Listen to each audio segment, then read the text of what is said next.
আপনার অনেকেই প্রশ্ন করে থাকেন যে হুজুর, আমি স্বপ্নের ভিতরে দেখতেছি একটা সাপ এসে আমাকে কামড়াইতেছে, অথবা একটা সাপ এসে আমাকে কামড়ানোর চেষ্টা করতেছে, অথবা আমি দূর থেকে দেখতেছি সাপটা বসে আছে কিন্তু আমাকে কোনো কিছুই করতেছে না,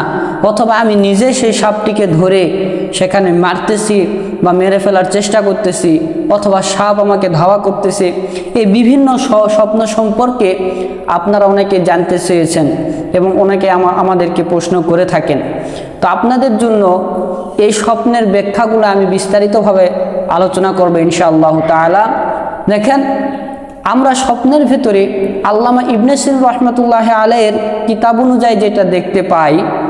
যদি আপনাকে স্বপ্নের ভেতরে কোনো সাপ এসে কামড়ানোর চেষ্টা করে, তাহলে অবশ্যই বুঝতে হবে যে আপনার পিছনে কোনো দুশমন অথবা কোনো শত্রু আছে যে আপনার ক্ষতি করার চেষ্টা করতেছে। অথবা যদি আপনাকে সাপটা কামড়ানোর চেষ্টা করতেছে কিন্তু কামড়াইতে পারতেছে না, তাহলে বুঝবেন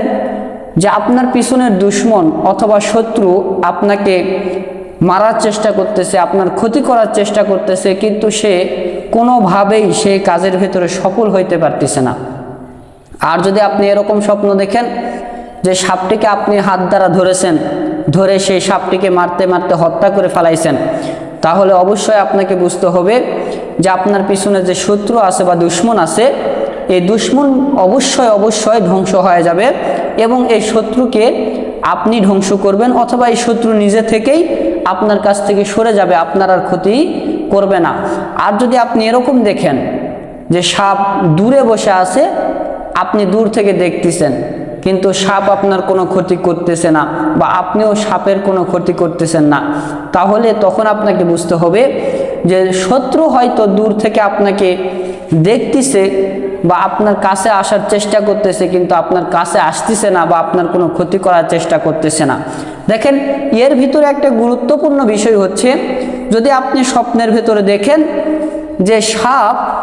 আপনার কাছে আসতেছে এবং আস্তে আস্তে আপনার কাছে চলে আসলো, আপনি সেই সাপটাকে ধরলেন, ধরে একটা ঝোলার ভিতরে ঢুকাইলেন, অথবা একটা ব্যাগের ভিতরে ঢুকাইলেন, অথবা একটা কাপড়ের ভিতরে আপনি ঢুকায় নিলেন। যদি এরকমভাবে আপনি যদি এই স্বপ্নটা দেখেন যে সাপকে ধরে আপনি ব্যাগে ঢুকাইছেন বা থলিতে ঢুকাইছেন, তাহলে অবশ্যই আপনাকে চিন্তা করতে হবে যে আপনি একসময় অনেক ধনী হয়ে যাবেন। আল্লাহ তাআলা আপনার টাকা পয়সার ভেতরে বরকত দিবে, আপনাকে ধনী বানায় দিবে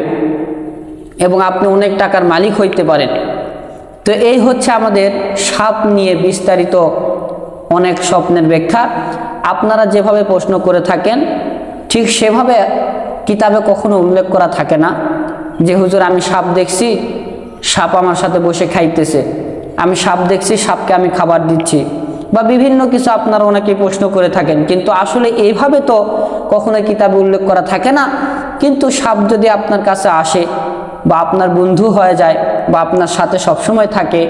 আপনি স্বপ্ন প্রত্যেক দিন দেখেন যে সাপ এসে আপনার সাথে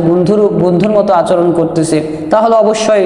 কোনো শত্রু বা কোনো দুশমন আপনার বন্ধু হয়ে যাবে, এটাই স্বাভাবিক। এর বিস্তারিত কোনো স্বপ্নের ব্যাখ্যা জানার থাকে তাহলে অবশ্যই আপনারা আমাদেরকে মেসেজ করবেন অথবা